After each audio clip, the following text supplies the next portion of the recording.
भाइयों एवं बहनों, हमारे दोस्तों, हम एज ए यूरोलॉजिस्ट यहाँ पटना में लगभग 15 साल से लगातार काम करते आ रहे हैं और सौभाग्य से हमें विभिन्न प्रकार के यूरोलॉजिकल प्रॉब्लम्स, मूत्र संबंधी बीमारियों का इलाज करने का मौका मिल रहा है। इस तरह से दिनों दिन लोगों को हम अपनी सेवा प्रदान कर रहे हैं, जिससे जनता जनार्दन को भी फ़ायदा महसूस हो रहा है और हम लोगों का भी ज्ञान वर्धन हो रहा है। हम मूत्र रोग विशेषज्ञ चिकित्सा के इस क्षेत्र को आगे ले जाने के लिए एवं मरीज के सेवा के लिए कटिबद्ध हैं और तत्पर हैं, और जब तक हम लोगों का जीवन रहेगा हम लोग इसके लिए हमेशा के लिए तैयार रहेंगे। दोस्तों, आज हमारे देश में और दुनिया में यूरिनरी इनकॉन्टिनेंस का प्रॉब्लम एक बहुत बड़ा प्रॉब्लम है और यह ग्लोबल प्रॉब्लम है और विशेषकर हमारे देश में और हमारे स्टेट में बिहार में हमारी औरतों, बूढ़े लोग, बच्चों एवं जवानों में यूरिनरी इनकॉन्टिनेंस का प्रॉब्लम रहता है। इसके कई कारण हैं।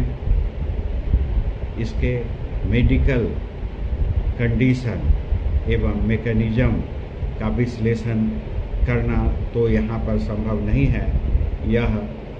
यह जो वक्तव्य है उसके स्कोप के बियॉन्ड है, लेकिन फिर भी मैं संक्षिप्त में इसके बारे में बता सकता हूँ, जिससे कि आपको समझने और इससे बचने में सहायता मिलेगी।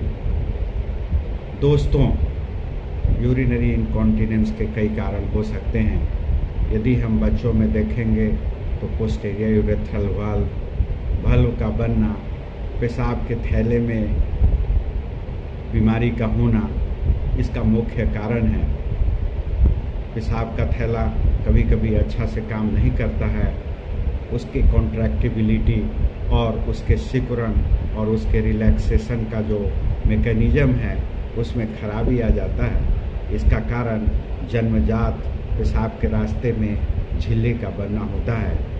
इस स्थिति में इस समस्या के समाधान के लिए निश्चित रूप से जल्द अपने नियरेस्ट फिजिशियन और यूरोलॉजिस्ट के पास जाकर मिले, ताकि इस तरह के बच्चे को कैथेटराइज किया जा सके और उसे कैथेटराइज करने के बाद उचित सर्जिकल इलाज और मेडिकल इलाज यदि संभव है तो किया जा सके। दोस्तों, झिल्ली के इस तरह के मरीज जो बच्चा नवजात शिशु होते हैं, इन्फेंट होते हैं और बड़े बच्चे होते हैं, उसमें यह जानलेवा होता है और मरीज यूरिनरी ट्रैक्ट इन्फेक्शन और सेप्सिस से पीड़ित हो जाता है और पेशाब के रुकावट के चलते रेनल फेल्योर में चला जाता है और अपना उसे जान देना पड़ता है। इस बीमारी के इलाज के लिए तुरंत यदि मूत्र रोग विशेषज्ञ से संपर्क किया जाए तो उसे कैथेटर डालना पड़ेगा, और कैथेटर डालने के बाद यदि उचित समय पर उसका सर्जिकल इलाज किया जाए और यदि ज़रूरत पड़ने पर मेडिकल एंटीकोलिनर्जिक ड्रग्स और अदर ड्रग्स यदि उसको दिया जाए तो इस बीमारी से छुटकारा पाया जा सकता है। सियाना में वैसे एडल्ट वयस्क है, उन लोगों में भी यूरिनरी इनकॉन्टिनेंस का प्रॉब्लम रहता है।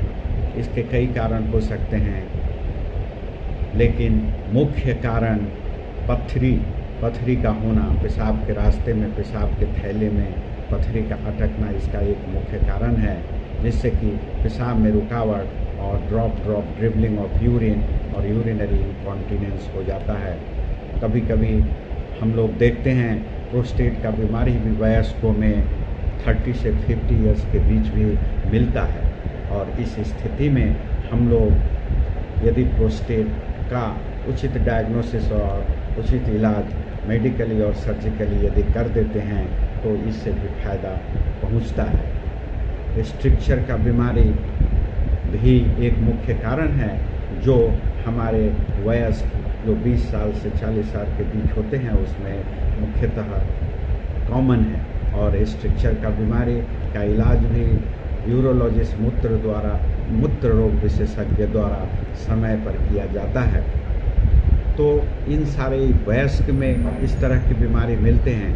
बूढ़े लोग जो बूढ़े हैं, बूढ़े लोगों में इस तरह की बीमारी जो कि मुख्यतः BPH prostatic hyperplasia prostate gland के बढ़ने से यूरिनरी इनकॉन्टिनेंस उत्पन्न होता है।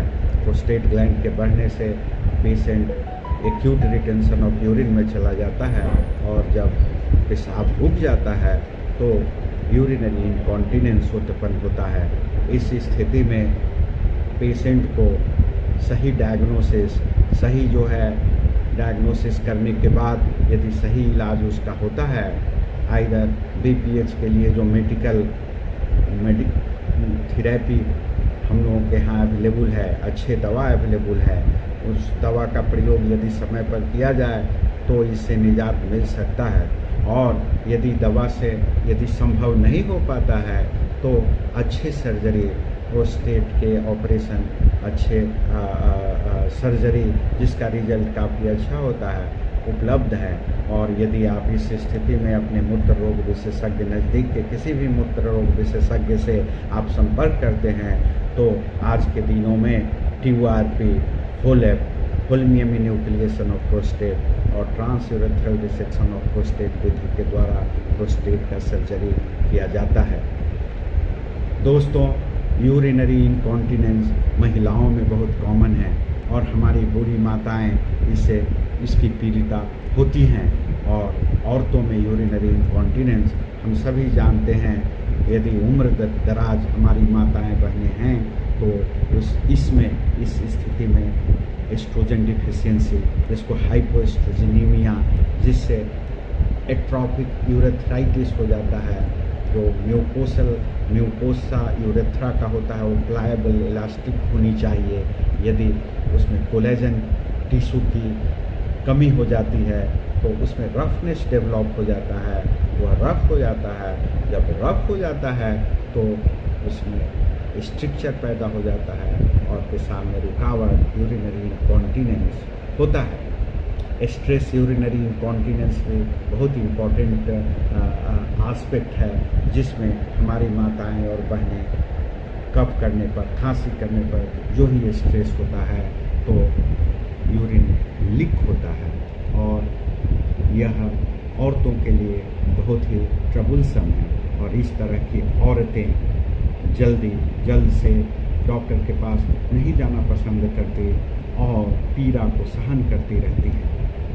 इस स्थिति में हम आप लोगों से, माताओं, बहनों, दोस्तों, भाइयों से हम अपील करेंगे कि आप जल्द से जल्द स्थिति के निपटारा के लिए अपने मूत्र रोग विशेषज्ञ, अपने नियर फिजिशियन से मिलें और इसका तुरंत इलाज करावें। इस स्थिति में इफ़ेक्टिव दवा अवेलेबल है जिससे हम यूरिनरी इनकॉन्टिनेंस का इलाज हो सकता है। एस्ट्रोजन क्रीम देने से और एंटीकोलिनर्जिक ड्रग देने से, आजकल बीटा-1 एगोनिस्ट ड्रग्स जो है मिराबेग्रॉन अवेलेबल है, मिराबेग्रॉन देने से और सोलिफेनासिन देने से, सोलिफेनासिन मिराबेग्रॉन का कम्बिनेशन मार्केट में अवेलेबल है।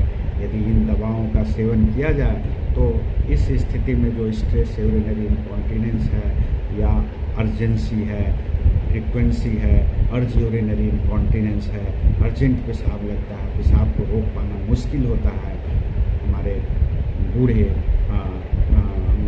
दोस्तों, भाइयों, बहनों, माताओं, लोगों, इस तरह के जो प्रॉब्लम है उसमें हम आसानी से निजात पा सकते हैं। तो आप सबों से गुजारिश है और अपील है कि आप लोग यदि इस तरह का कोई भी प्रॉब्लम हो तो नियरेस्ट नज़दीक के मूत्र रोग विशेषज्ञ से भेंट करें और उनके सलाह से उचित इलाज कराने का कोशिश करें। आजकल जो सर्जिकल विधि है वह पुराने सर्जरी की तरह नहीं है, उसमें चेंजेज आ गए हैं। आजकल का सर्जरी लेजर के द्वारा किया जाता है, एंडोस्कोपिक विधि से किया जाता है। सर्जरी का रिजल्ट काफ़ी अच्छा है। यदि स्ट्रेस यूरिनरी इनकॉन्टिनेंस किसी को है तो मेडिकल मैनेजमेंट के साथ साथ सर्जिकल मैनेजमेंट भी अवेलेबल है। और इससे भी अधिक इम्पोर्टेंट इसका डॉक्टर के सलाह से फिजियोथेरेपी, मसल्स को स्ट्रेंथन करना, एक्सरसाइज करना, डॉक्टर्स इसके लिए उपलब्ध एक्सरसाइज जो है सिखा देते हैं और सिखा देने से इससे भी बहुत अधिक फायदा होता है। यदि पेरिनियम का मसल्स जो है पेशाब के लिए रिस्पॉन्सिबल है, ब्लाडर का मसल्स, पेरिनियम का मसल्स जो ब्लाडर थैली से और पेशाब के रास्ते से जुड़े हुए मसल्स हैं वे स्ट्रेंथन होंगे, मजबूत होंगे, तो पेशाब जो है अच्छा से हो पाएगा। तो इसके लिए भी हमें डॉक्टर्स को हमेशा कोशिश करनी चाहिए। मेरा सलाह है हमारे चिकित्सक भाइयों से और मूत्र रोग विशेषज्ञ जो भाइयों हैं, भाई बहन हैं, उनसे मेरा सलाह है कि इसलिए अधिक से अधिक अवेयरनेस कैंप लगाएं। और आजकल तो ऑनलाइन अवेयरनेस प्रोग्राम चलाया जा सकता है। दोस्तों, अपने भाइयों बहनों को फ़ायदा पहुंचाया जा सकता है, ज्ञान वर्धन किया जा सकता है और ज्ञान को बांटा जा सकता है। तो इन सारे प्लेटफॉर्म पर एक्टिव होकर हम मूत्र रोग विशेषज्ञ अधिक से अधिक जनता जनार्दन जो सफरिंग हमारी माता बहनें भाई बहन हैं उनको मदद कर सके, यही हम लोगों का ज़िंदगी का उद्देश्य है और इसी के लिए हम लोग जो है कार्यरत है। अंत में हम अपने फर्मा बंधु स्पेशली हमारे इक्का भाइयों को के शुक्रगुजार हैं और बहुत बहुत उनको धन्यवाद देते हैं कि हमेशा के लिए ये इस तरह के अवेयरनेस प्रोग्राम के लिए और जनता को मदद करने के लिए, चिकित्सकों को सहायता करने के लिए हमेशा के लिए तत्पर